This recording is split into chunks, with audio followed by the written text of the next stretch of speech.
Picture this: a quiet room, no mirrors, no hype, just a table and a file with your name on it. Your mind opens it, not to judge you, to price you, because you don't lack confidence. That's the lie you repeat because it sounds kinder. Confidence isn't missing. It's withheld. Your mind didn't forget how to trust you. It reviewed the evidence and paused. You were taught a dangerous shortcut. Just believe in yourself. Say it until it's true. Confidence is a mindset. So you tried. You repeated affirmations. You stood taller. You told yourself, this time will be different. And then, quietly, nothing changed. Because your mind doesn't operate on slogans. It operates on records.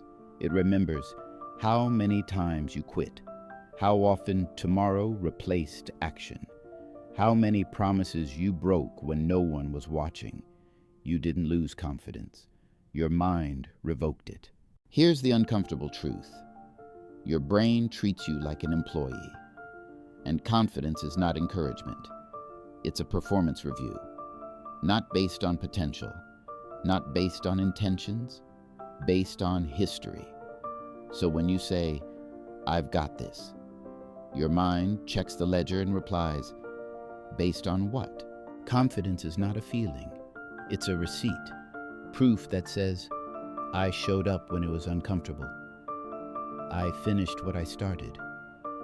I did what I said, even when it cost me. Every time you finish the task you wanted to abandon. Keep your word when it would be easier to renegotiate. Act without applause. You generate a receipt. And receipts stack. Affirmations fail because they ask your mind to lie. You say, I'm disciplined. Your mind replies, no, you're episodic. You say, I'm consistent. Your mind replies, only when conditions are perfect. You say, I trust myself. Your mind opens the archive and goes silent. Silence isn't rejection, it's evidence review. Self-doubt isn't self-hate, it's self-memory. Your mind remembers the alarm you snoozed, the message you avoided, the hard rep you skipped, the standard you lowered when it got uncomfortable. Doubt isn't attacking you, it's warning you. It's saying, do not rely on this version yet. You don't think your way into confidence. You behave your way into it. Bottom up, not top down. Step 1, make smaller promises. Big promises create big lies. Start with commitments so small they'd be embarrassing to break. Step 2, keep them brutally. The alarm rings, you stand up. The workout starts, you finish it. The message needs sending, you send it. No mood check, no negotiation. Step 3, stack proof. One good day means nothing. 30 receipts change how your mind speaks to you. Step 4, increase the load slowly. Reliability under light weight comes before confidence under pressure. That's how trust is rebuilt. They aren't fearless. They aren't special.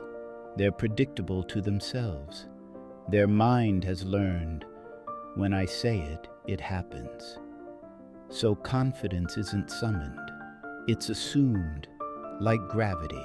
No one claps for receipt building. There's no applause for showing up again, doing the boring work, choosing discipline over relief. Confidence is forged in rooms with no audience. That's why so few people have it. If you want confidence, stop asking for belief, ask for evidence. Run the audit. What did you promise yourself this week? How many times did you keep it without renegotiating? Where did you choose comfort over credibility? Then decide this. From today forward, your word to yourself is law, not dramatic vows, not motivational speeches, just quiet, repeatable follow-through, brick by brick, receipt by receipt. Your mind is not your enemy. It's a risk manager. And right now it's saying, show me. So don't demand confidence, earn it. Because there are only two futures. One where your mind hesitates every time it needs to rely on you, and one where it doesn't even question it. Be honest. If your future self audited the last 30 days, would they find excuses or receipts? If this made you think, subscribe for more truth. Welcome to the Obscurity War.